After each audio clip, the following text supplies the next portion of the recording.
Shabbat Shalom Yasharala. We are in week 27 already into the Torah portions. And the very first week in the book of Numbers. So very exciting. Y'all know the deal.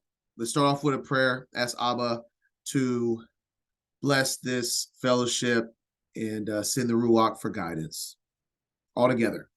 Heavenly Abba, high in heaven, hallowed be thy name. Thank you for allowing us to be here, Abba. Thank you for opening our eyes, giving us another opportunity to give you the glory and to walk in Mashiach's footsteps. We thank you for giving us eyes to see and ears to hear.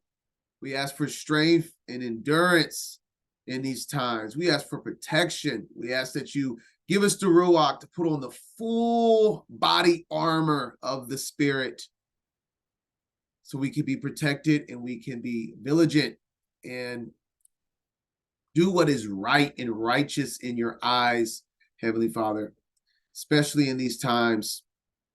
Please protect this line of fellowship. Send the Ruach for guidance and teachings in the name of Mashiach, Yeshaya. Amen. And amen.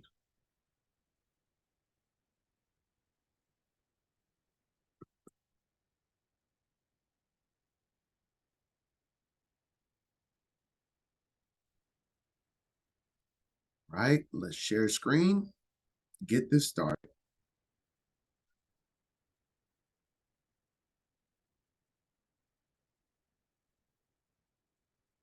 This visual right here is like the entire portion. A lot of details just within this visual. So yeah, we're going to be reading chapters 1 through 4 of Numbers. And before we get started, I wanted to touch on what this book is about because the title can be vague. So we had Genesis, which in Hebrew is Bereshith, which is beginning. Makes sense. The very first verse in the book of Genesis is in the beginning. Then we have, obviously, Exodus is a departure. That's self-explanatory what that book is about. We had the book of Leviticus, named after the Levites, the priesthood. Very straightforward what that book was about. And then we have the book of Numbers. So the original Hebrew for the book of Numbers isn't a Hebrew word that means numbers. The word that is used for numbers is actually from the Greek. And we're going to go to this slide right here. From the Greek Septuagint is where you get the title Numbers from. The original Hebrew is Bamidbar, which means in the wilderness. This book is a so-called travel log. This is where you get them traveling through the wilderness the entirety of the 40 years.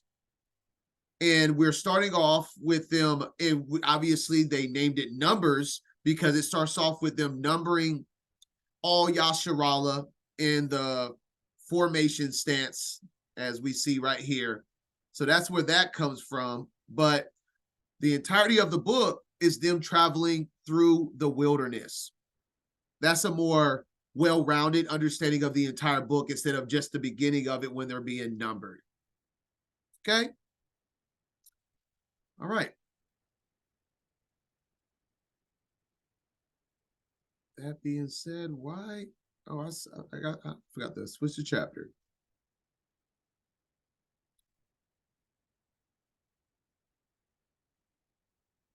All right. That being said, Numbers chapter 1. These are very long chapters this week, but not a lot of stoppage. A lot of it is just very straightforward information that we will review at the end of the chapters. Let's begin.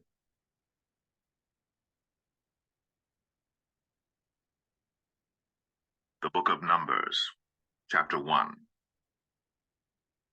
And the Lord spake unto Moses in the wilderness of Sinai, in the tabernacle of the congregation on the first day of the 2nd month, in the 2nd year after they were come out of the land of Egypt, saying, Take ye the sum of all the congregation of the children of Israel, after their families, by the house of their fathers, with the number of their names, every male by their polls.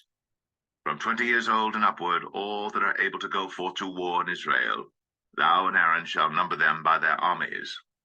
And with you there shall be a man of every tribe, every one head of the house of his fathers. And these are the names of the men that shall stand with you. Of the tribe of Reuben, Elizur the son of Shadur; of Simeon, Shelumiel the son of Zurishaddai; of Judah, Nahshon the son of Amminadab; of Issachar, Nethanel the son of Zuar; of Zebulun, Eliab the son of Helon; of the children of Joseph; of Ephraim, Elishama the son of Ammihud; of Manasseh, Gamaliel the son of Pedazur; of Benjamin, Abidan the son of Gideoni; of Dan, Ahiezer the son of Ammishaddai; of Asher, Pagiel the son of Ochran; of Gad, Eliasaph the son of Duel; of Naphtali, Ahira the son of Enan. These were the renowned of the congregation, princes of the tribes of their fathers, heads of thousands in Israel. And Moses and Aaron took these men, which are expressed by their names, and they assembled all the congregation together on the first day of the 2nd month. And they declared their pedigrees after their families, by the house of their fathers, according to the number of the names, from 20 years old and upward, by their polls. As the Lord commanded Moses, so he numbered them in the wilderness of Sinai. All right, first stoppage here. So we see, according to Israelite law, that men of war that went to battle was 20 and upwards. And then we also see that this is talking about men. So even modern day fake land of Israel over there, they have female soldiers, and I don't know if they follow the 20-year law. I bet they don't.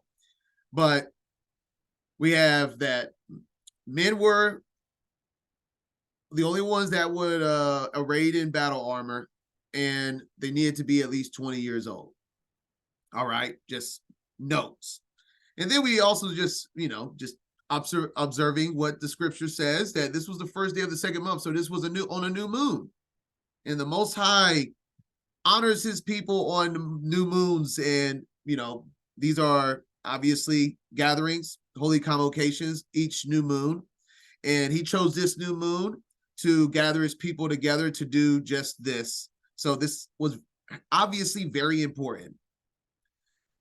And that being said, in verse 2, it reads, Take ye the sum of all the congregation of the children of Israel, after their families by the house of their fathers, with the number of their names, every male by their polls. We have a law about numbering the children of Israel in Exodus 30.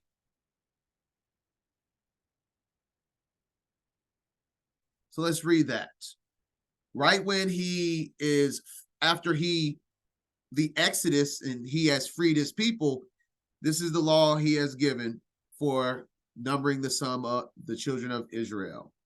When thou takest the sum of the children of Israel after their number, then shall they give every man a ransom for his soul unto Haya. When thou numberest them, that there be no plague among them. We see this in the story of King David in the book of Samuel, right? Where he numbers and they get plagued because he does what is not right in the Most High's eyes. But let's continue. When thou numbereth them, this they shall give, every one that passes among them that are numbered, half a shekel after the shekel of the sanctuary. A shekel is 20 gerahs. And half shekel shall be the offering of Haya.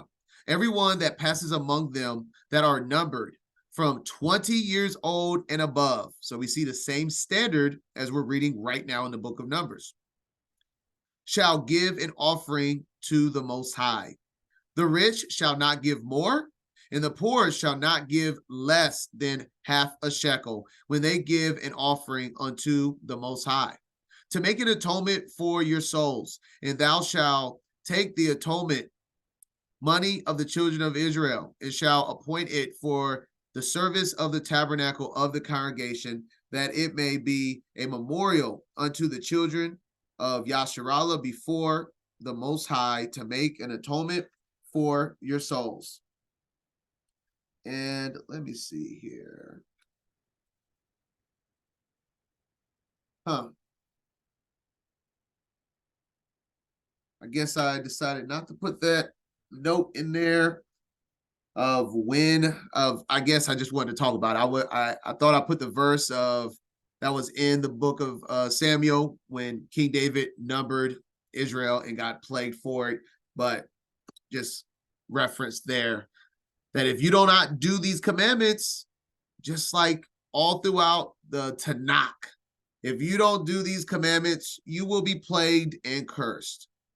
And we're going to see that by the end of this Torah portion, that they still do just that, even though the Most High is commanding them to do it, to number Yasharallah, they're still all going to follow this commandment that we're reading right now, that they will all give a ransom for their souls for the numbering of all Yasharallah.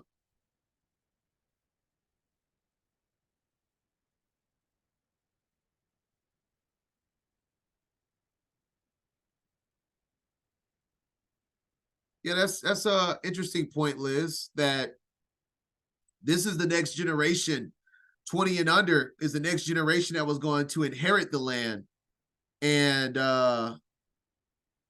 obviously, everyone of the elderly or older was going to die off within the 40 years in the wilderness. But I mean, outside of that number 20, we got to remember this is also the standard for war as well. But you know, the Most High, a lot of laws, prophecies can be double fulfilled for multiple reasons. All right, let's continue. And the children of Reuben, Israel's eldest son, by their generations, after their families, by the house of their fathers, according to the number of the names, by their polls, every male from 20 years old and upward, all that were able to go forth to war.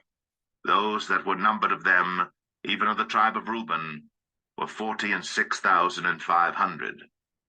Of the children of Simeon, by their generations, after their families, by the house of their fathers, those that were numbered of them, according to the number of the names, by their polls, every male from 20 years old and upward, all that were able to go forth to war. Those that were numbered of them, even of the tribe of Simeon, were 59,300. Of the children of Gad, by their generations, after their families, by the house of their fathers, according to the number of the names, from 20 years old and upward, all that were able to go forth to war. Those that were numbered of them, even of the tribe of Gad, were 45,650. Of the children of Judah, by their generations, after their families, by the house of their fathers, according to the number of the names, from 20 years old and upward, all that were able to go forth to war. Those that were numbered of them, even of the tribe of Judah, were 314,600. Of the children of Issachar, by their generations, after their families, by the house of their fathers, according to the number of the names, from 20 years old and upward, all that were able to go forth to war. Those that were numbered of them, even of the tribe of Issachar, were 54,400. Of the children of Zebulun, by their generations, after their families, by the house of their fathers, according to the number of the names, from 20 years old and upward, all that were able to go forth to war. Those that were numbered of them, even of the tribe of Zebulun, were 57,400. Of the children of Joseph, namely of the children of Ephraim, by their generations, after their families, by the house of their fathers, according to the number of the names, from 20 years old and upward, all that were able to go forth to war. Those that were numbered of them, even of the tribe of Ephraim, were 40,500. Of the children of Manasseh, by their generations, after their families, by the house of their fathers, according to the number of the names, from 20 years old and upward, all that were able to go forth to war. Those that were numbered of them, Even of the tribe of Manasseh were 32,200. Of the children of Benjamin, by their generations, after their families, by the house of their fathers, according to the number of the names, from 20 years old and upward, all that were able to go forth to war, those that were numbered of them, even of the tribe of Benjamin, were 35,400.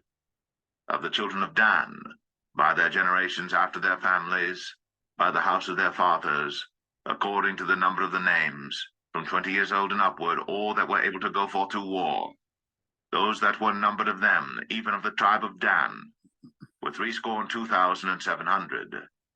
Of the children of Asher, by their generations after their families, by the house of their fathers, according to the number of the names, from 20 years old and upward, all that were able to go forth to war, those that were numbered of them, even of the tribe of Asher, were 41,500. Of the children of Naphtali, throughout their generations, after their families, by the house of their fathers, according to the number of the names, from 20 years old and upward, all that were able to go forth to war, those that were numbered of them, even of the tribe of Naphtali, were 53,400. These are those that were numbered, which Moses and Aaron numbered, and the princes of Israel, being 12 men, each one was for the house of his fathers. So were all those that were numbered of the children of Israel, by the house of their fathers, from 20 years old and upward, all that were able to go forth to war in Israel. Even all they that were numbered were 600,000 and 3,550. All right. Let's take a little peek at the formation they're in with their numbers. All right. This is one way to do the formation. We have two different ways which we're going to see. They haven't actually explained the formations of, because it talks about Judah being in the east. That's why we have the compass here and whatnot. But we just, right now, we're just looking at the count. That's all we've been given right now, is the count for each tribe.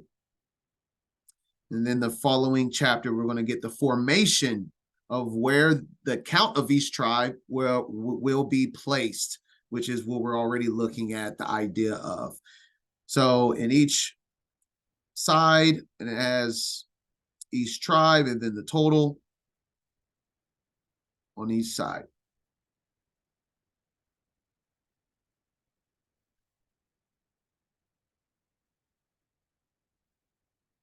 All right, and we're about to talk about Levi is going to be counted, as we see that Levi will have its numbers, but it's not counted with the rest of Yasharallah. They will be a part of a separate count, which we're about to read right now. But the Levites after the tribe of their fathers were not numbered among them. For the Lord had spoken unto Moses, saying, Only thou shalt not number the tribe of Levi, neither take the sum of them among the children of Israel. But thou shalt appoint the Levites over the tabernacle of testimony, and over all the vessels thereof, and over all things that belong to it. They shall bear the tabernacle and all the vessels thereof, and they shall minister unto it, and shall encamp round about the tabernacle. And when the tabernacle setteth forward, the Levites shall take it down. And when the tabernacle is to be pitched, the Levites shall set it up, and the stranger that cometh nigh shall be put to death. And the children of Israel shall pitch their tents, every man by his own camp, and every man by his own standard throughout their hosts. But the Levites shall pitch round about the tabernacle of testimony, that there be no wrath upon the congregation of the children of Israel. And the Levites shall keep the charge of the tabernacle of testimony. And the children of Israel did, according to all that the Lord commanded Moses. So did they. All right. So that's that. Like I said, this long chapter, but very straightforward. Simply just numbering all the tribes of the ages, all the males of 20 years and upward. And we will get to the Levites in chapter 3 of their numbering. But chapter 2 is more information in the formation of these numbered tribes. So let's go ahead and get to it. Chapter 2. As we see here, the arrangement of the camp now. Numbers 2. And the Lord spake unto Moses and unto Aaron, saying, Every man of the children of Israel shall pitch by his own standard, with the ensign of their father's house. Far off about the tabernacle of the congregation shall they pitch. And on the east side toward the rising of the sun shall they of the standard of the camp of Judah pitch throughout their armies. And Nahshon the son of Amminadab shall be captain of the children of Judah. And his host, and those that were numbered of them, were 614,600.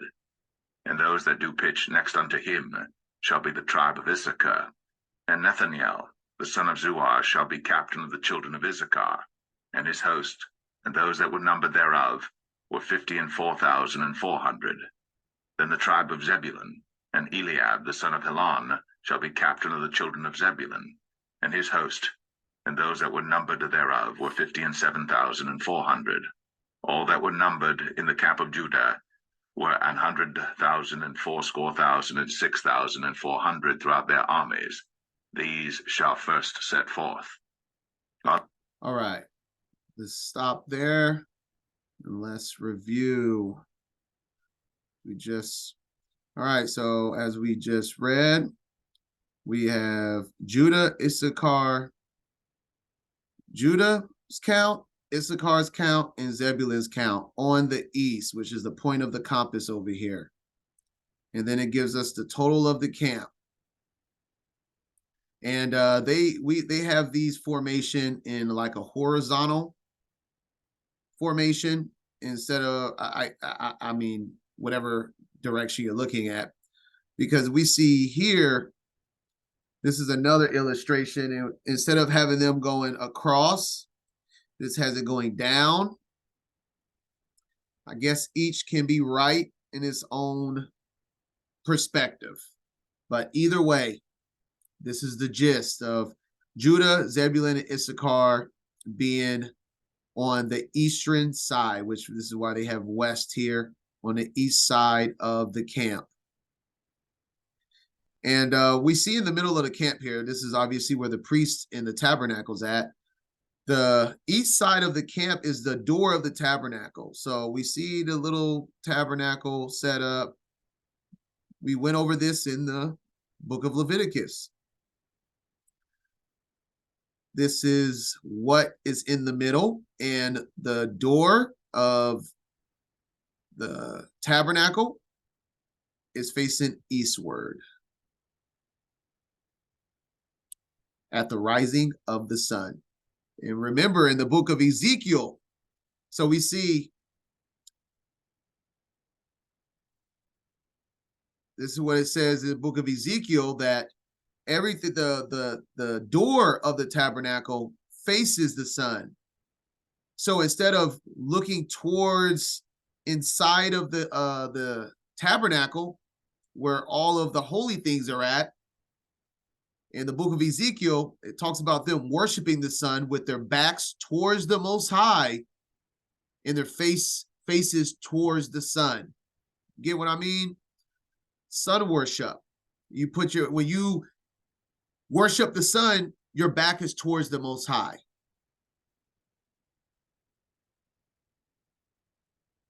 All right, so here's the first camp.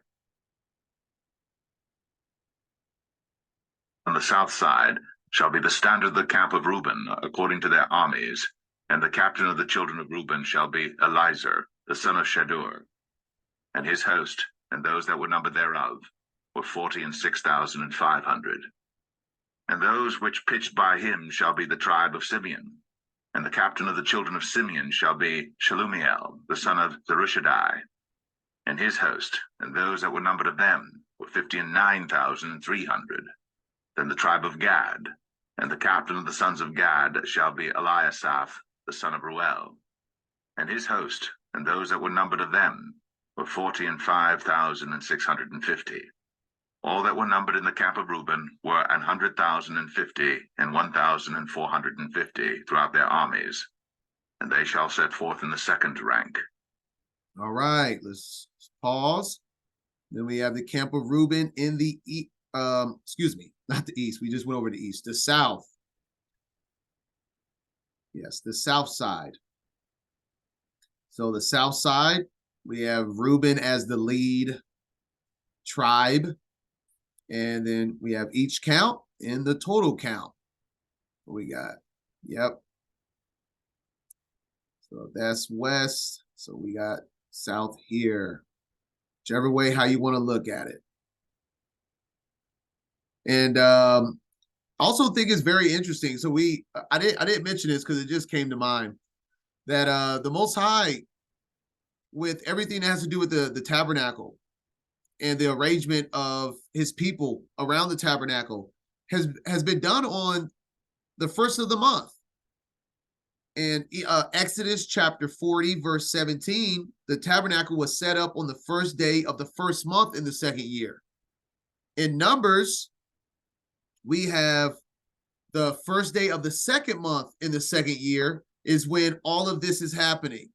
So the first month, they set up this tabernacle, and that makes sense, right? You got to set up this tabernacle first before you set up the formation around the tabernacle.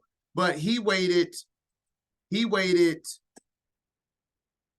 an entire month before he did the formation of the tabernacle, which is in Numbers 1. So you see the Torah is all around the same time, but it's given us different descriptions for, depending on the book, for the, I guess, the perspective of what he wanted to be setting up during the time and the timing of each event.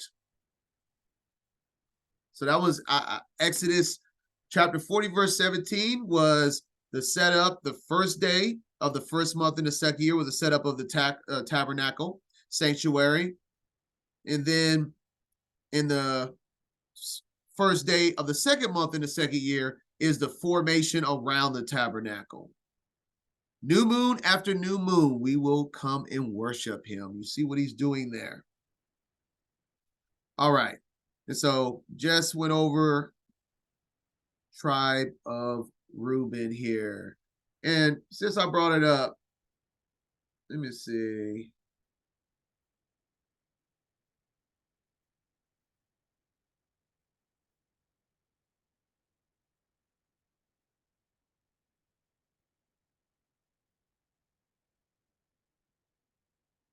Give the Ezekiel verse.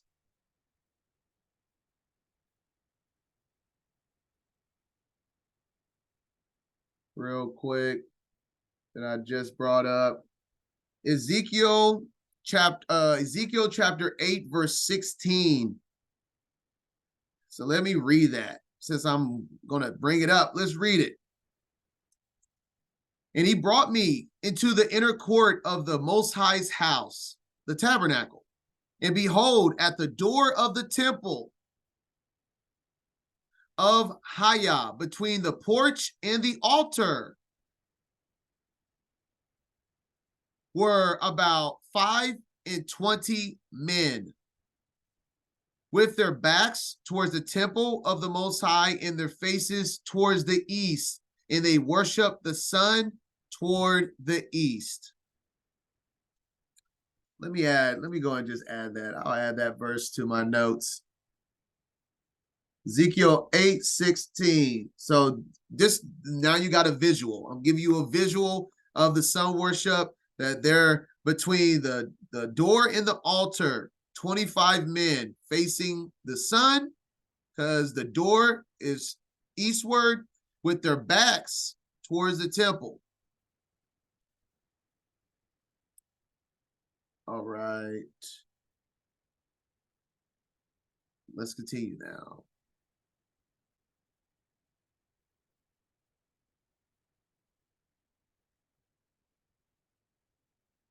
Then the tabernacle of the congregation shall set forward with the camp of the Levites in the midst of the camp, as they encamp.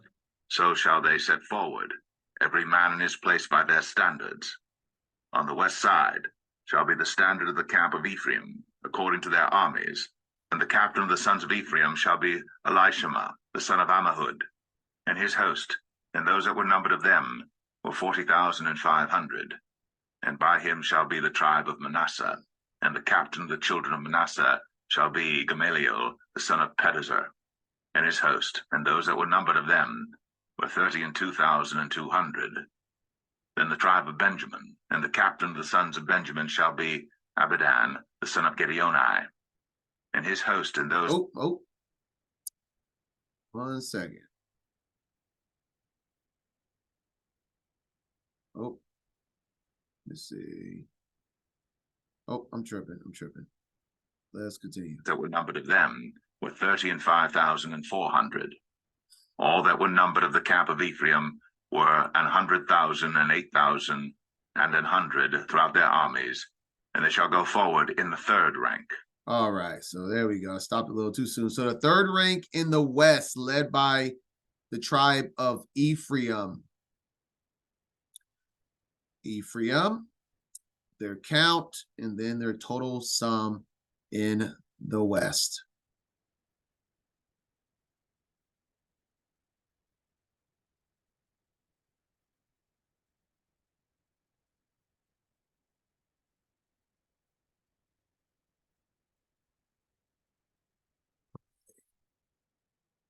The standard of the camp of Dan shall be on the north side by their armies, and the captain of the children of Dan shall be Ahiezer, the son of Ammishaddai, and his host, and those that were numbered of them were 62,700. And those that encamp by him shall be the tribe of Asher, and the captain of the children of Asher shall be Pagiel, the son of Ochran, and his host, and those that were numbered of them were 41,500. Then the tribe of Naphtali, and the captain of the children of Naphtali shall be Ahira, the son of Enan, and his host, and those that were numbered of them were 53,400. All they that were numbered in the camp of Dan were 100,050 and 7,600.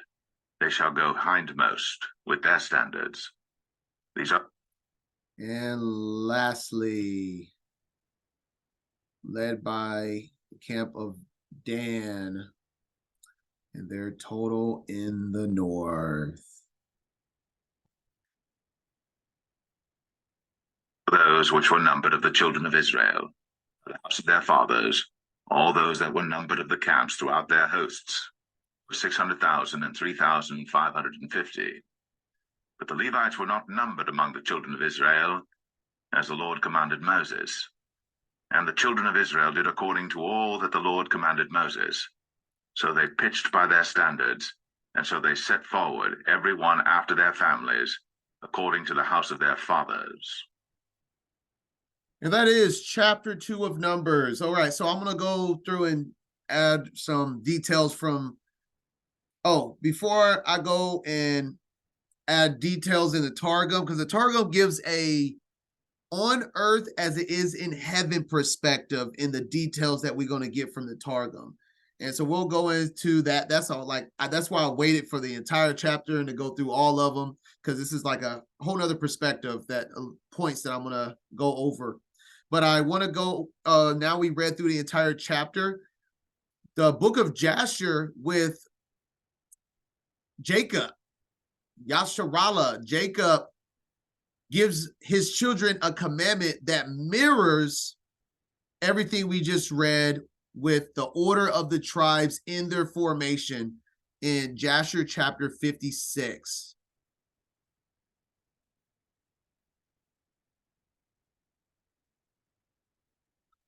All right, so we're in Jasher 56. We're going to read. So this is when Jacob is in Egypt, and he's about to pass away, and he's given his last commandments, per se, to his children of how he wants to go. At his funeral, is taken away into his burial ground. So we're going to read, like I said, 10 through 14.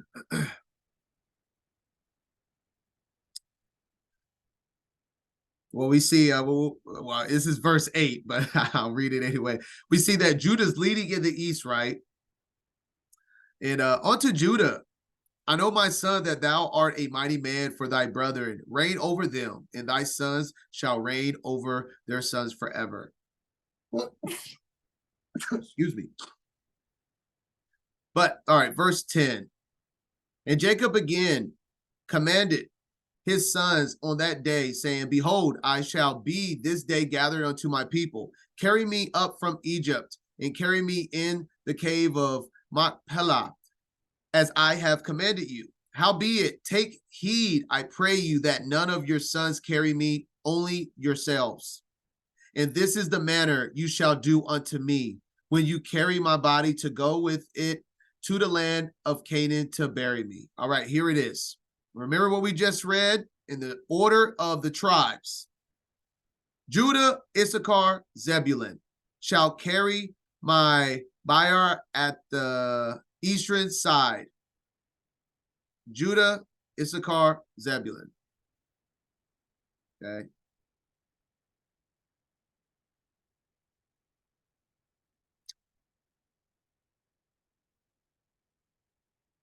Where am I at? Reuben, Simeon, and Gad at the south. So, and the eastern side, right? The east. Then Reuben, Simeon, Gad at the south. Reuben, Simeon, Gad at the south.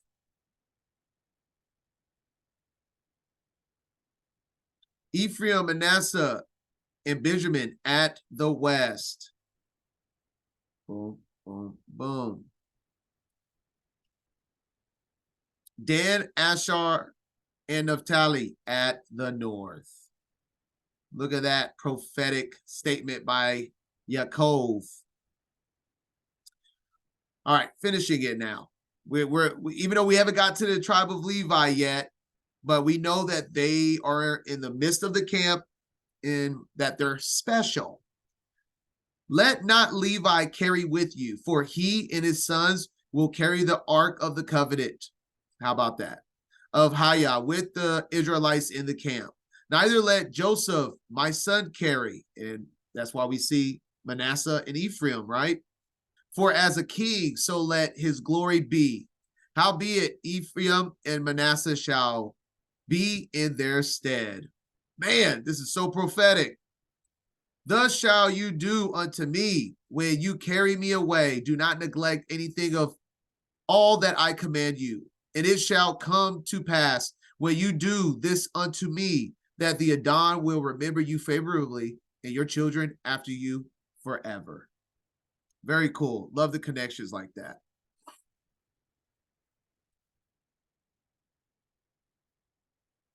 Yes, that was Jasher chapter 56. I just read verses 10 through 14.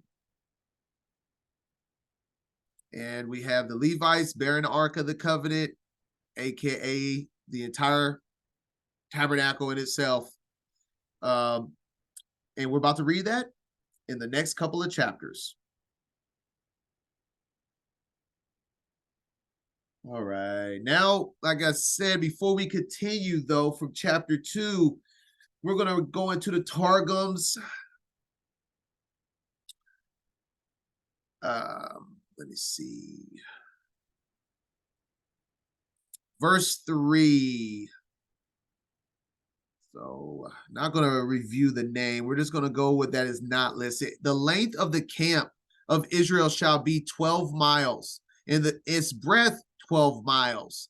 So we see that he has a 12 by 12. So just put it in perspective, I don't know. This would make it not 12 by 12 if one side is a little bit longer, at least according to the Targum.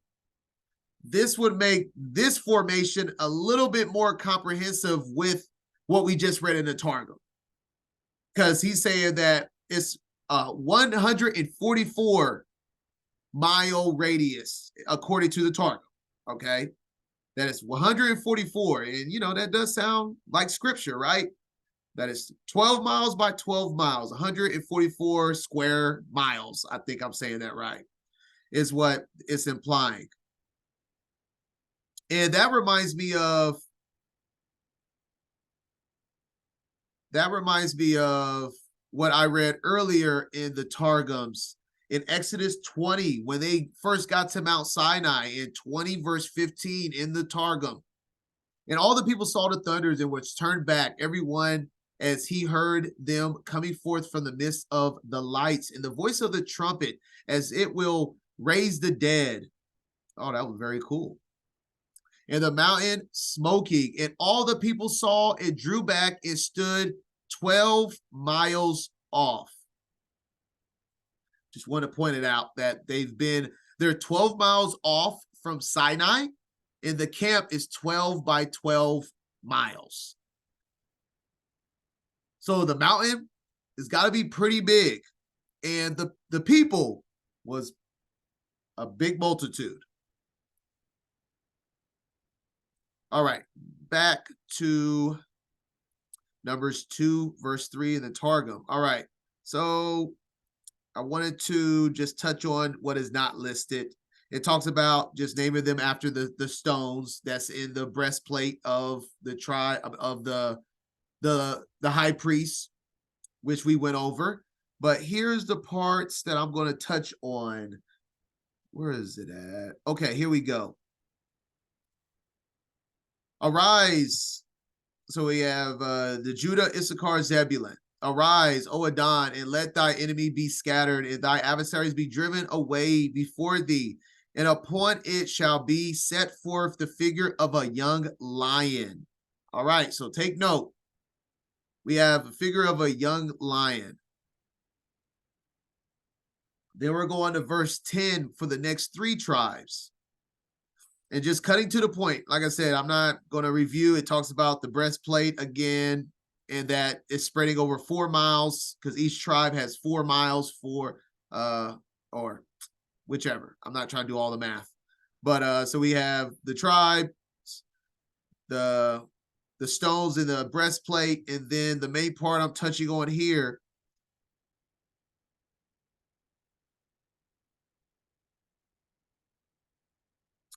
It says, and upon it set forth the figure of a stag. Some would have thought there should have been upon the figure of a young ox. But Moshe the prophet altered it that the sin of the calf might not be remembered against them. So the original figure is a young ox. It says it's switching for a stag because of the sins of Yasharallah. So we're going to note that the original is a young ox. So we have a lion and an ox. Now we're going to go to verse 18. Same thing. And the cloud of the Adon was over them. In the going forward of the host, upon it was set forth the figure of a young man. So we have a lion, an ox, and a man. And then lastly, we have in verse 25 of the last set of tribes, and in his encampment shall he say, return, O Adon, and dwell in thy glory in the midst of thy myriads of Yasharallah, and upon it shall also be set forth the figure of a basilisk serpent. This one was a little different, but we're going to go over it. And it gives a verse from Genesis. So let's go read Genesis. It's obviously a reference. It's Genesis, that's 49, verse 17.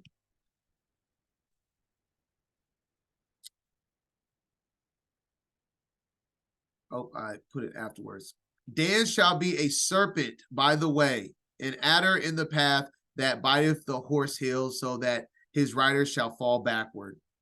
That's what they're implying, the reason for the serpent, because by no mistake, this is from the tribe of Dan. All right. So we have a lion, an ox, a man, and a serpent. Let's get it.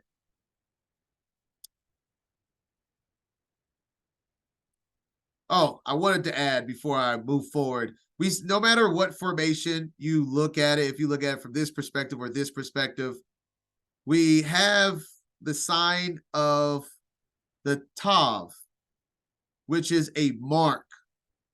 And all throughout the word, there's always referencing of a marking of his people. And so by no means he has his people in a formation of a mark. Moving on. Just wanted to give that reference there. All right. And so obviously, like I already applied, I said that this was a on earth as it is in heavens. So we have the Mazaroths, not the Zodiacs. Zodiacs is astrology. Mazaroth is astronomy, aka the constellations in the heavens, the pictographs, pictures. The original Hebrew language are pictures, not letters. And so we have, this is a depiction of the Enoch, Mazaroth. And so just pointing out the four sides of the seasons.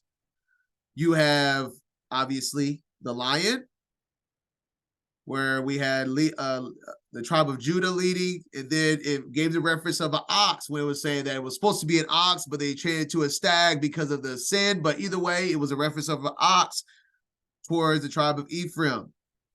Then we have a man, which is the man pouring water in the constellation that the world calls Aquarius. And then we have an eagle. And this eagle can also be seen as the scorpion, the constellation Scorpio. In other words, the constellation of Scorpio also can be a pictograph of an eagle, depending on who's telling the story in the heavens or what story you're telling in the heavens.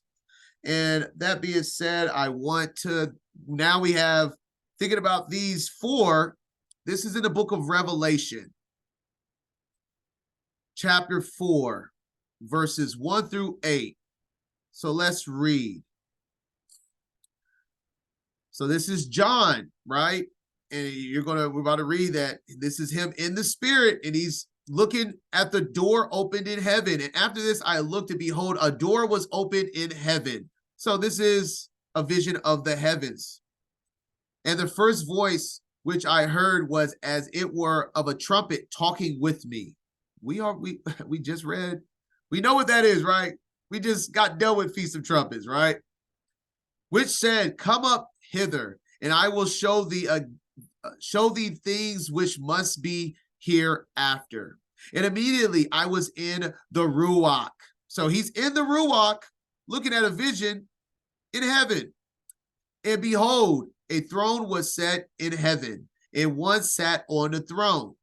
And he that sat was to look upon like a jasper or a sardine stone. And there was a rainbow round about the throne, in sight like unto an emerald. Are we starting to see? You see this? This is what this is about. These are the rainbow. He's wearing his crown. The horsemen of obviously of the coming war. So this is what we're looking at. And we see also here that this is where the tabernacle's at, within the midst of all of it. His throne, aka the tabernacle. So this is the illustration. This is literally what we're reading in heaven right now in the book of Revelation chapter 4. All right. And around about the throne were 24 seats, and upon the seats I saw 24 elders sitting, clothed in white raiment, and they had on their heads crowns of gold. So before I move forward, interesting, because all of this is supposed to be a mirror of heaven. I looked into the 24 seats in heaven, right? So everybody knows about the 12 Mazaroths that's on the elliptic line of where the sun travels. So I was like, what's the 24? The 24, the best of my understanding of the 24 is including the 12. So it's between, if you look in the heavens and you get the elliptic, like I said, the elliptic is the imaginary line that the sun travels through each year, which is through these constellations. And then you got the equator, which is the middle line of the earth. So if you take all the constellations that's between the equator and the elliptic, it gives us 24 constellations. So it sounds like he's talking to everybody that's in the midst of his throne, from the equator to the elliptic that surrounds his tabernacle, the vision that we're looking at in heaven. So all the constellations, the elders are all the constellations from the elliptic to the equator that surrounds his throne. All right.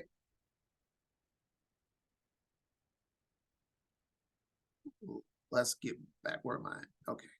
All right. Where am I at? And out of the throne proceeded lightnings and thunders and voices. And there were 7 lamps of fire burning before the throne, which are the 7 spirits of Elohim. And before the throne, there was a sea of glass like unto crystal, and in the midst of the throne, and this is the firmament. What is a firmament? You look up, you can't get through the firmament. It's like glass. It's like see-through. A sea of glass. Literally, the firmament is a sea of glass to us, like unto crystal. And in the midst of the throne and around about the throne were 4 beasts full of eyes before and behind. And the first beast was like a lion. The second, a calf, or an ox, is an adult calf. The third beast had a face as a man. So this, and the fourth beast was like a flying eagle. This could be a scorpion or eagle. So these are like the leads, aka the season changes for each constellation. This is the leads, all right?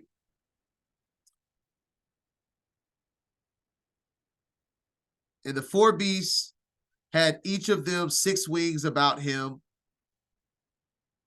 and they were full of eyes within, and they rest not day and night, saying, Kodesh, Kodesh, Kodesh, Adon, Elohim Almighty, which was, and is to come.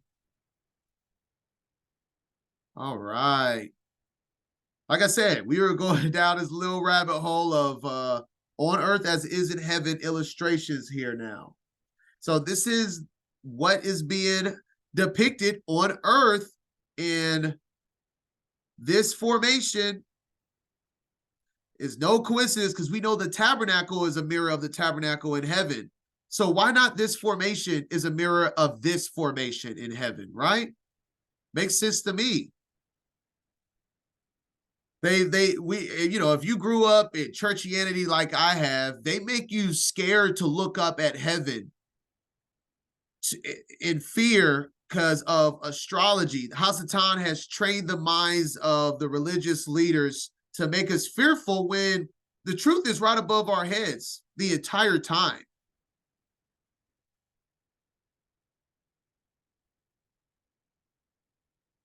All righty, though.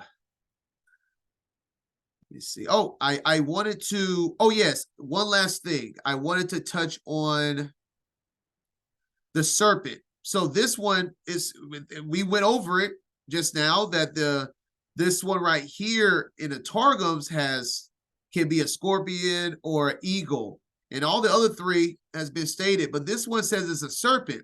Well, I did some digging. It is pretty interesting here when you look at the constellation of where the eagle or scorpion reside in the heavens.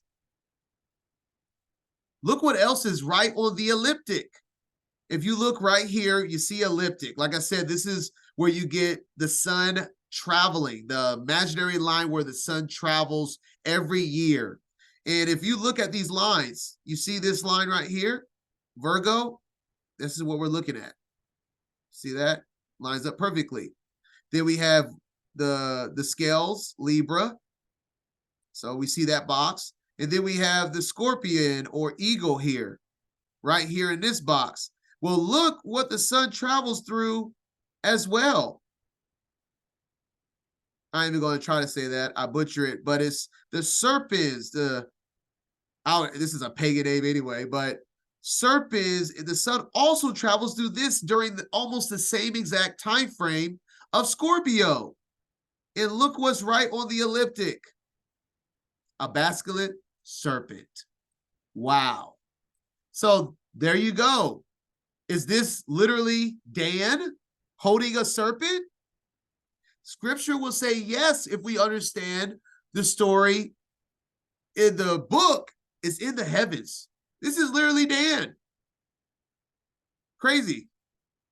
And so that's why you could get interchangeably the eagle or scorpion from that constellation, but Dan is mentioned because the sun does travel through this constellation right here.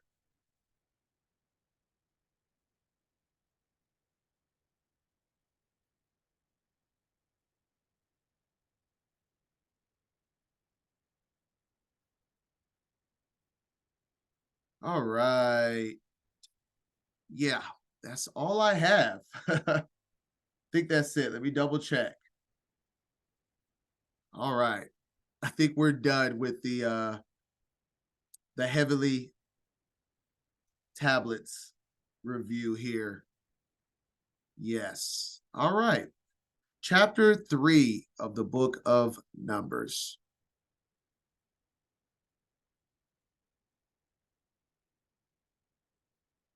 Yeah, we got what Robert talking about. Hits the movie Don't Look Up. I saw a quote by some person. I don't know who it was. I can't remember, but they say that astronomy is for not for the common folks or even the millionaires. They were like, astronomy is wisdom only for billionaires, aka the elite. So understanding all of this, that wisdom obviously would only be bestowed upon the 1% that Hasatan has in the palm of his hand. And then you got the other side, the 1% of the Most High coming into understanding of his Maseroth, his heavens.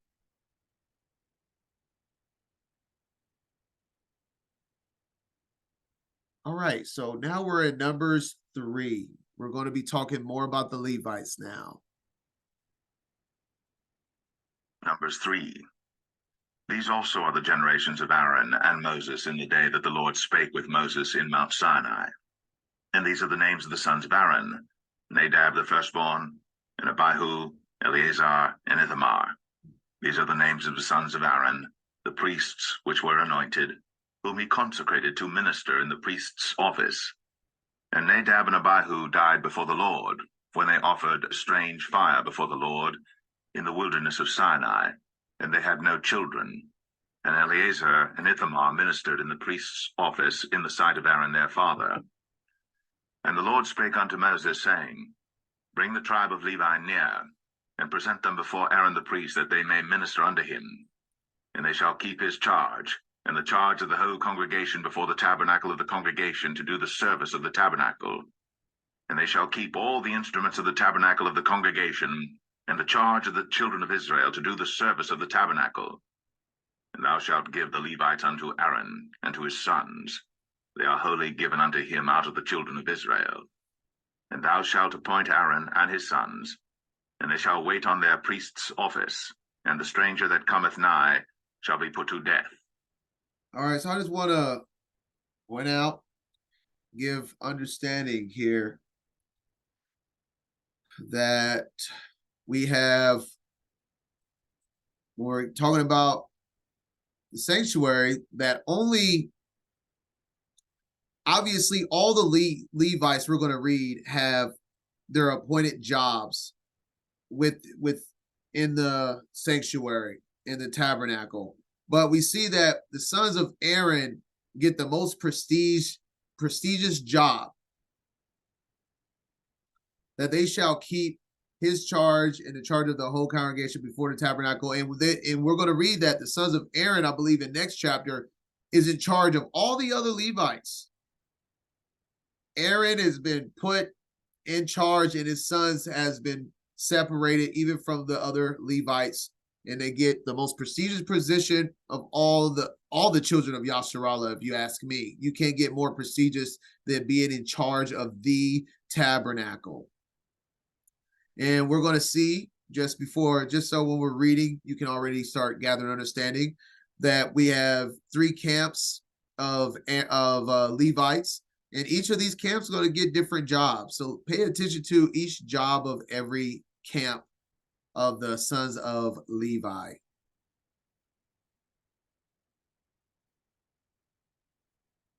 Oh, and yes, I got a connection verse in the Targums as well here. Was it verse 7? And they shall keep his charge and the charge of the whole congregation before the tabernacle of the congregation to do the service of the tabernacle. We go into Targum, still giving us a depiction of the connection in the heavens. Bring the tribe of Levi near and appoint them before Aaron the priest to minister with him. And let them be divided into 24 parties, and they shall keep his charge. So, where is it at? Okay.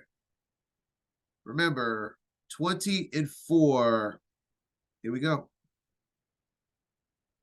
24. So we see in a full illustration, at least in the Targums, of this is a mirror of the heavens through and through.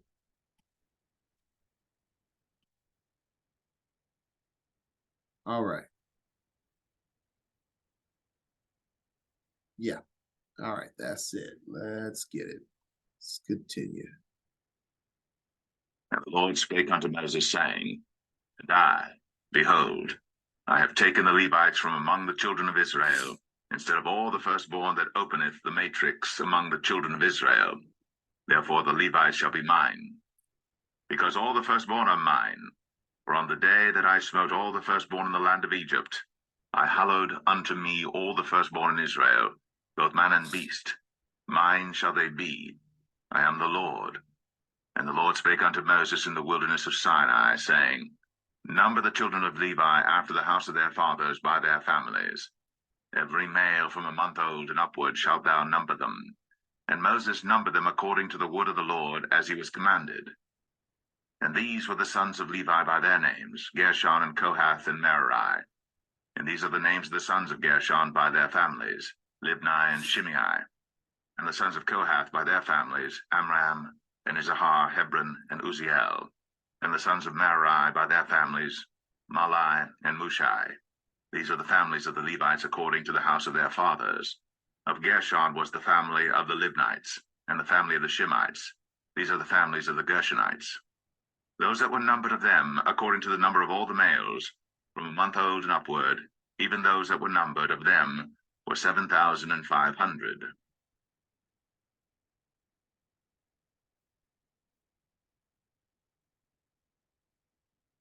The families of the Gershonites shall pitch behind the tabernacle westward.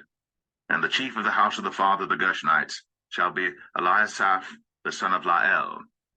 And the charge of the sons of Gershon in the tabernacle of the congregation shall be the tabernacle, and the tent, the covering thereof, and the hanging for the door of the tabernacle of the congregation, and the hangings of the court, and the curtain for the door of the court, which is by the tabernacle, and by the altar round about, and the cords of it for all the service thereof.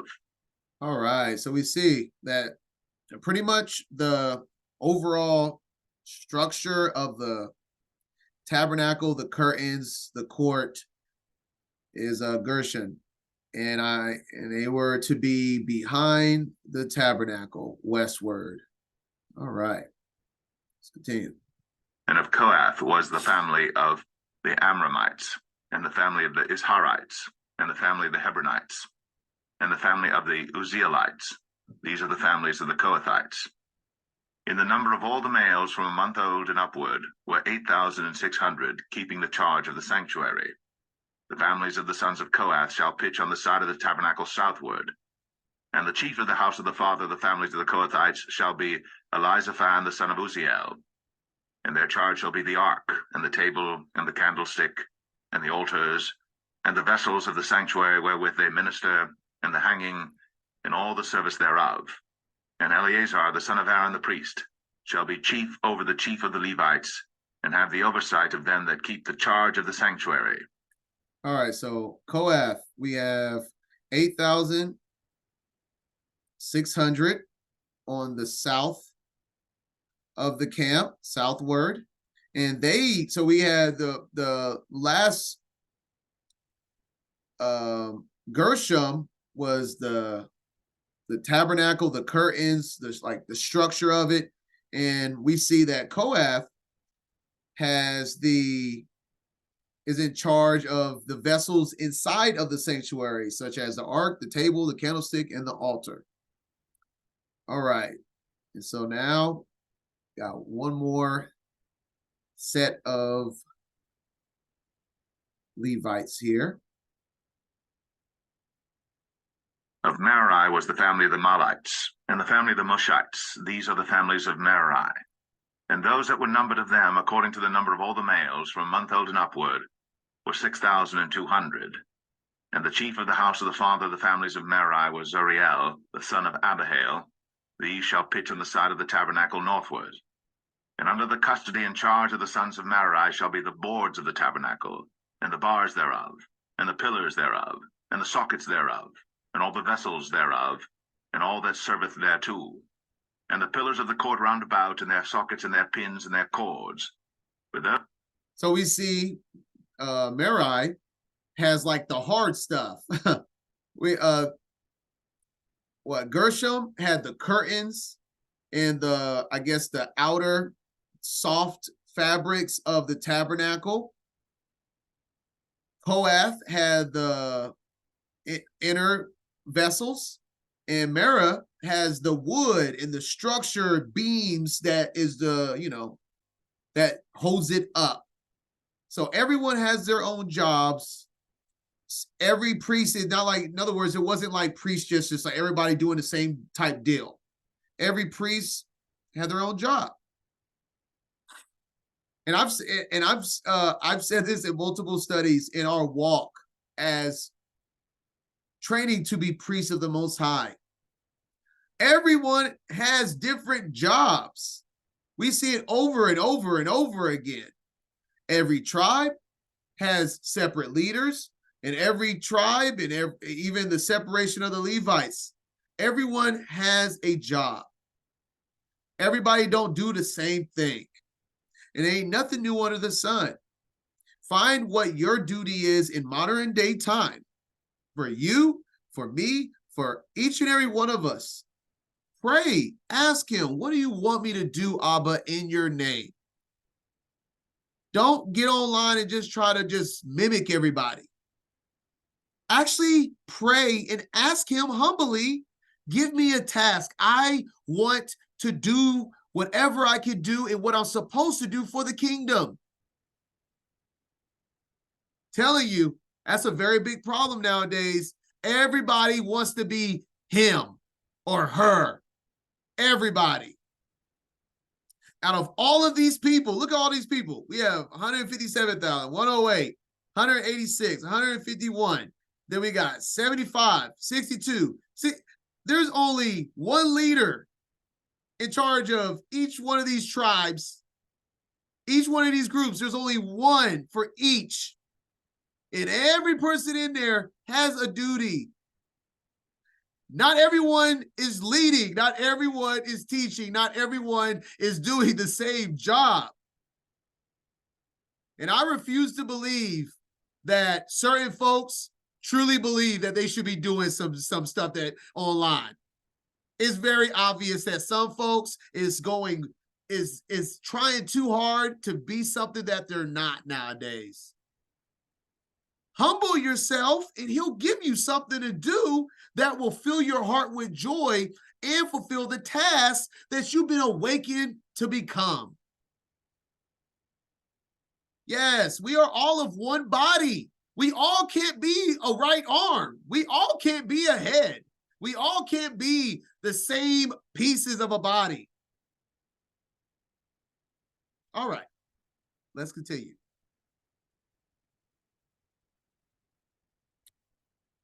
Where am I at? Yeah, we are in verse 38 now. Those that encamp before the tabernacle toward the east, even before the tabernacle of the congregation eastward, shall be Moses and Aaron and his sons, keeping the charge of the sanctuary for the charge of the children of Israel, and the stranger that cometh nigh shall be put to death. All that were numbered of the Levites, which Moses and Aaron numbered at the commandment of the Lord, throughout their families, all the males from a month old and upward, were 22,000. And the Lord said unto Moses, Number all the firstborn of the males of the children of Israel from a month old and upward, and take the number of their names. And thou shalt take the Levites for me, I am the Lord, instead of all the firstborn among the children of Israel, and the cattle of the Levites instead of all the firstlings among the cattle of the children of Israel.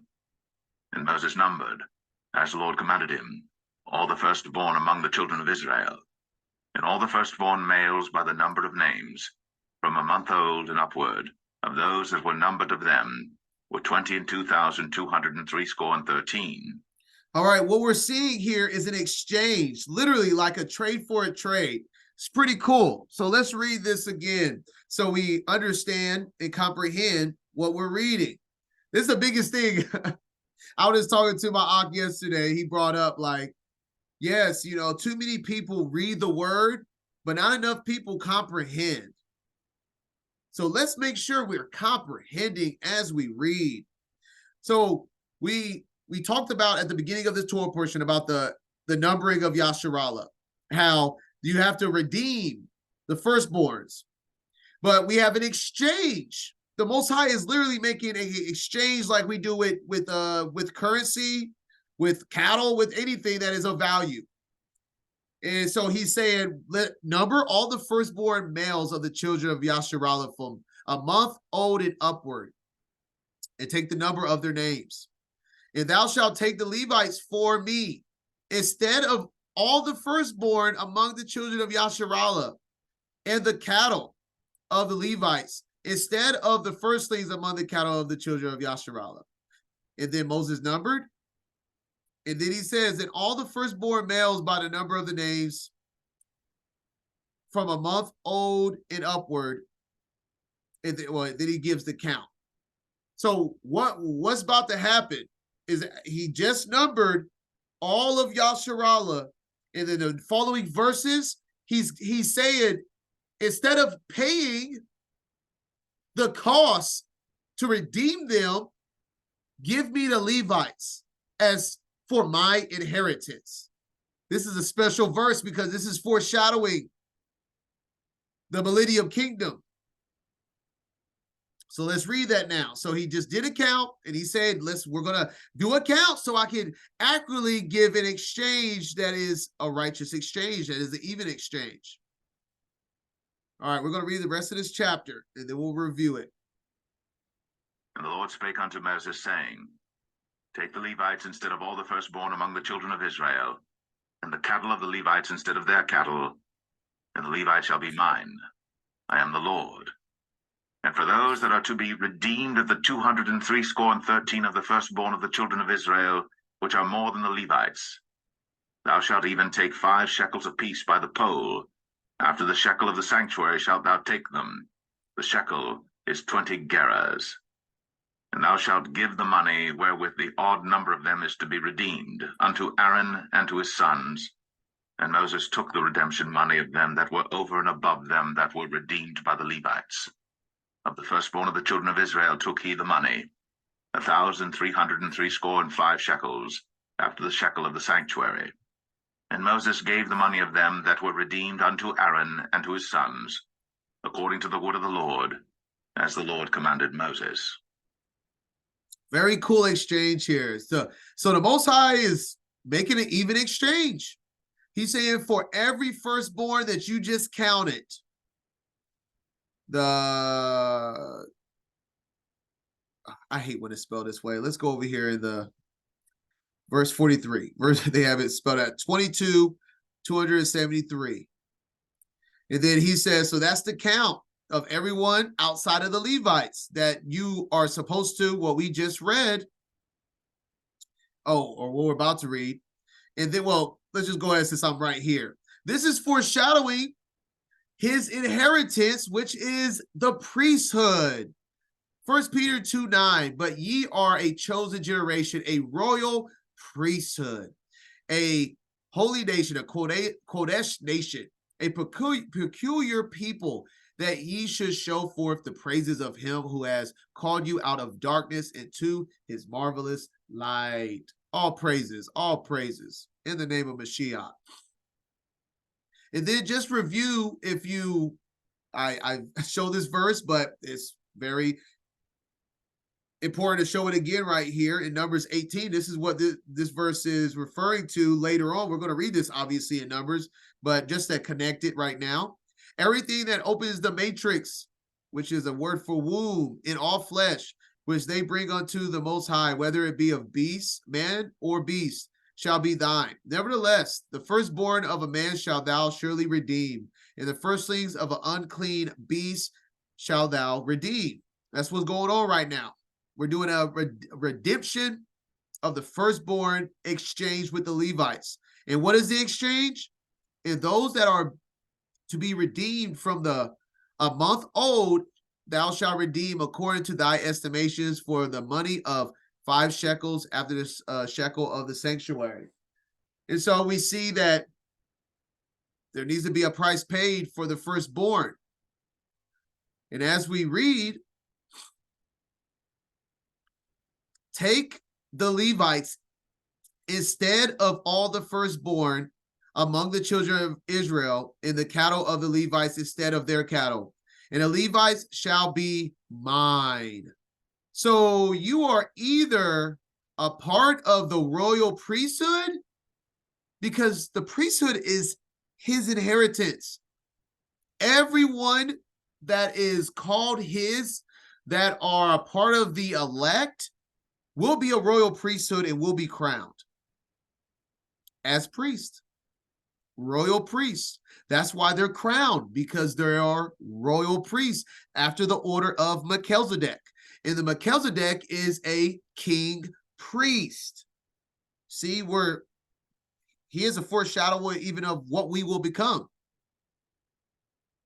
That's why it says that we do not know, was it 1 John? No, that's the book of John. That we do not know yet what we will become, but when we see him, we will be like him. A royal priest. This is always foreshadowing right here. And for those that are to be redeemed of the, well, this is 200, here it is. 273 of the firstborn of the children of Israel, which are more than the Levites. So they did the exchange. They swapped the count of the redemption of Israel. And you do the math. Let me see if they have. Yeah, here we go. 22,000 Levites. You see, 22,000 Levites. And then it was 22,273 children of Israel. And so when you obviously subtract it, he says, I'll swap 22,000 of it. And instead of paying me redemption fee, just give me the Levites. And then the rest of the 273, you still got to uphold this commandment right here. You still, and so with the last 273, they had to pay an estimation to redeem the firstborn. So it was a fair trade, and it's what he wanted. So that's what's going on here.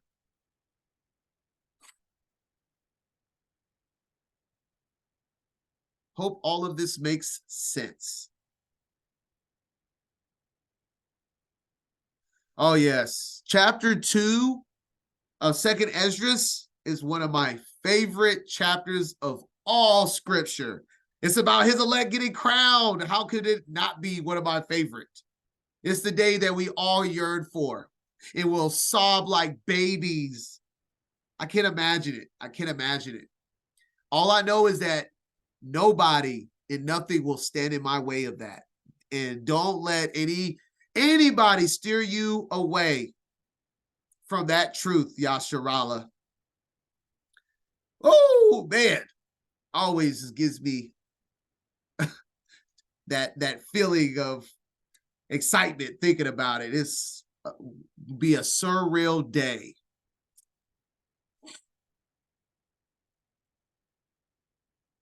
All right, I think that's it for chapter 3. And the last chapter of this Torah portion, chapter 4. Let's get it. Numbers 4. And the Lord spake unto Moses and unto Aaron, saying, Take the sum of the sons of Kohath from among the sons of Levi after their families, by the house of their fathers, from 30 years old and upward, even until 50 years old, all that enter into the host, to do the work in the tabernacle of the congregation. All right, I'm going to go ahead and stop right there because this is prophetic. Everything is a shadow of Messiah and his people. I love it. Everything is. So check this out. We're going to see over and over again. For the Levites, we had for the men of war, it was 22 age and upward, straight up. And then we have for the Levites to be in office to serve of the tabernacle, 30 to 50. So obviously he was like, once you're 50, you're retired. I can't trust you. You might be hard to see. You might start fumbling and bubbling my stuff. I can't take any chances. He wants mature. And I think it's very important that he said 30, because he wants his priests mature to handle the most righteous of all righteous things. We saw what happened to Aaron's sons. He killed them on the spot. He's not playing with his tabernacle. So we see here that walking into a priest's position, you have to be 30. Well, this is shadows of Mashiach.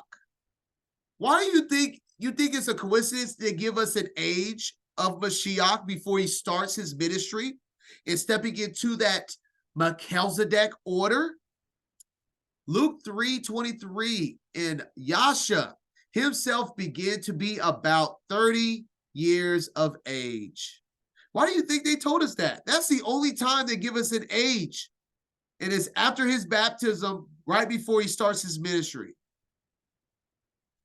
It's foreshadowing of our high priest stepping into his order of Melchizedek.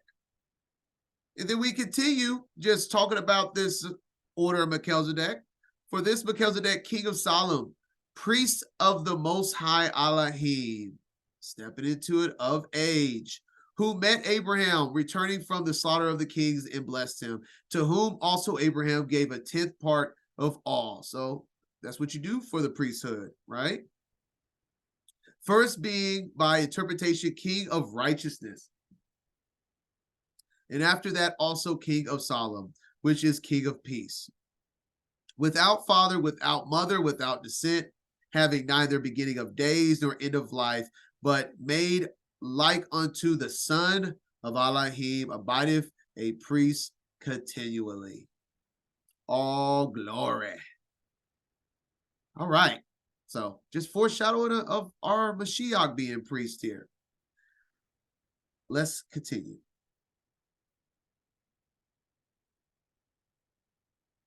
This shall be the service of the sons of Kohath in the tabernacle of the congregation about the most holy things. And when the camp setteth forward, Aaron shall come, and his sons, and they shall take down the covering veil, and cover the ark of the testimony with it, and shall put thereon the covering of badgers' skins, and shall spread over it a cloth wholly of blue, and shall put in the staves thereof. And upon the table of showbread they shall spread a cloth of blue, and put thereon the dishes, and the spoons, and the bowls, and covers to cover withal, and the continual bread shall be thereon. And they shall spread upon them a cloth of scarlet, and cover the same with a covering of badgers' skins, and shall put in the staves thereof. And they shall take a cloth of blue, and cover the candlestick of the light, and his lamps, and his tongs, and his snuff dishes, and all the oil vessels thereof, wherewith they minister unto it. And they shall put it in all the vessels thereof within a covering of badgers' skins, and shall put it upon a bar. And upon the golden altar they shall spread a cloth of blue, and cover it with a covering of badgers' skins, and shall put to the staves thereof. All right, real quick, I just want to stop and I want to point out that the colors are just really off in the translations. The blue isn't blue. Just the colors are just off. Don't know how much more to say. Oh, I did want to read till verse 13 before I reviewed it, not 11. Let me go 2 more verses first. And they shall take all the instruments of ministry, wherewith they minister in the sanctuary, and put them in a cloth of blue, and cover them with a covering of badgers' skins, and shall put them on a bar. And they shall take away the ashes from the altar, and spread a purple cloth thereon. All right, so we see purple here. And that can be purplish, but we have purple, we have blue. Let's look into this. Well, let's go to the Targums real quick and see their translations, which I think is a little bit more accurate, especially when we're going to look into the Strongs as well. And just to make a point here, so chapter 4 of Numbers, we're going to look, well, it's not just 11, but this is what's going to summarize it in 11. So we see verse 11, a cloth of blue in verse 11, and this has purple, and cover it in hyacinthine, but we know that this is indigo. So we have a purple and an indigo color in verse 11 here, and that's just not at all. We don't get none of that. We just got blue in verse 11. And then in verse 13, it says of a purple. In verse 13, we get crimson, which is reddish. So I wanted to look into the Strongs.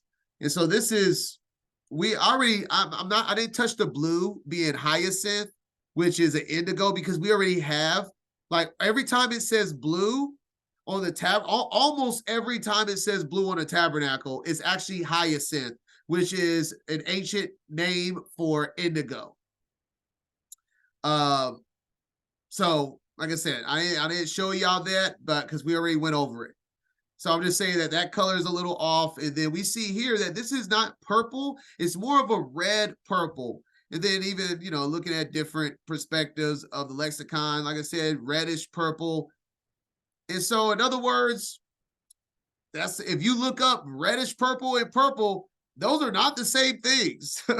So just throwing that out there, that always do your due diligence. And if you want to do something artsy with the colors or the tabernacle, don't trust modern day translations, because the colors that they give isn't a good representation of what the colors probably accurately are when it was built. Just wanted to put that out there. Obviously, we don't have the tabernacle now, but just every word in the scriptures is important, including the colors. We know that these colors have meaning. So just wanted to give that to y'all. All right. We just read what I stopped at 13. All right, let's continue. And they shall put upon it all the vessels thereof, wherewith they minister about it, even the censers, the flesh hooks, and the shovels, and the basins, all the vessels of the altar. And they shall spread upon it a covering of badgers' skins, and put to the staves of it. And when Aaron and his sons have made an end of covering the sanctuary, and all the vessels of the sanctuary as the camp is to set forward, after that the sons of Kohath shall come to bear it. But they shall not touch any holy thing, lest they die.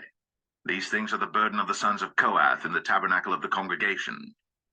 And to the office of Eleazar the son of Aaron the priest pertaineth the oil for the light, and the sweet incense, and the daily meat offering, and the anointing oil, and the oversight of all the tabernacle, and of all that therein is, in the sanctuary, and in the vessels thereof.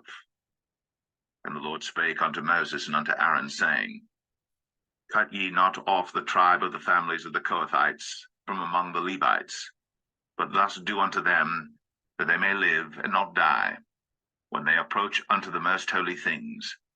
Aaron and his sons shall go in, and appoint them every one to his service and to his burden. But they shall not go in to see when the holy things are covered, lest they die. And the Lord spake unto Moses, saying, Take also the sum of the sons of Gershon, throughout the houses of their fathers by their families. From 30 years old and upward until 50 years old shalt thou number them, all that enter in to perform the service, to do the work in the tabernacle of the congregation. This is the service of the families of the Gershonites, to serve and for burdens. And they shall bear the curtains of the tabernacle, and the tabernacle of the congregation, his covering, and the covering of the badger skins that is above upon it, and the hanging for the door of the tabernacle of the congregation, and the hangings of the court, and the hanging for the door of the gate of the court, which is by the tabernacle, and by the altar round about, and their cords, and all the instruments of their service, and all that is made for them, so shall they serve. At the appointment of Aaron and his sons shall be all the service of the sons of the Gershonites, in all their burdens, and in all their service. And ye shall appoint unto them in charge all their burdens.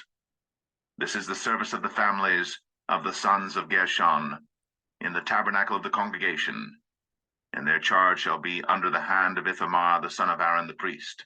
Yeah, like I was talking earlier, we see that other Levites is under the authority of the sons of Aaron here. As for the sons of Merari, thou shalt number them after their families by the house of their fathers.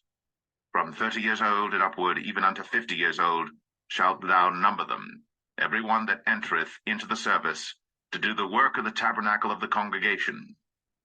And this is the charge of their burden, according to all their service in the tabernacle of the congregation, the boards of the tabernacle, and the bars thereof, and the pillars thereof, and sockets thereof. And the pillars of the court round about, and their sockets, and their pins, and their cords, with all their instruments, and with all their service. And by name ye shall reckon the instruments of the charge of their burden. This is the service of the families of the sons of Merari, according to all their service, in the tabernacle of the congregation under the hand of Ithamar the son of Aaron the priest. And Moses and Aaron, and the chief of the congregation numbered the sons of the Kohathites after their families, and after the house of their fathers, from 30 years old and upward, even unto 50 years old, every one that entereth into the service, for the work in the tabernacle of the congregation.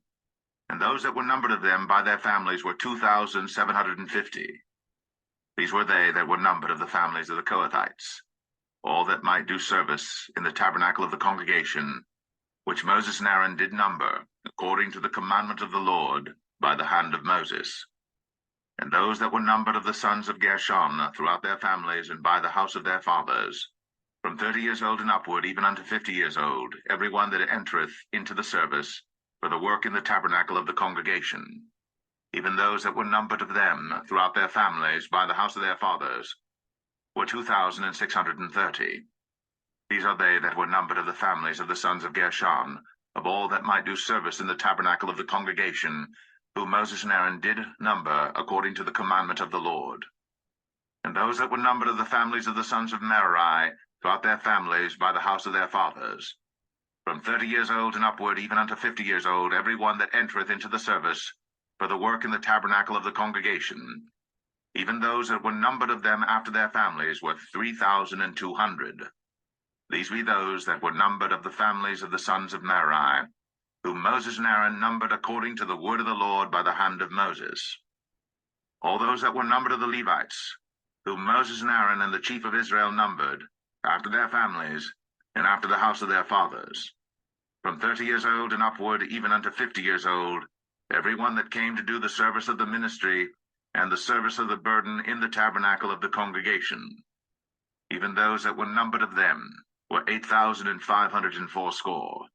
According to the commandment of the Lord, they were numbered by the hand of Moses, every one according to his service and according to his burden. Thus were they numbered of him, as the Lord commanded Moses. And that will conclude Torah Portion, week 27, in the first week of the book of Numbers. I enjoyed it. Hope you did too. Pray to see y'all next week. And once again, Shabbat Shalom.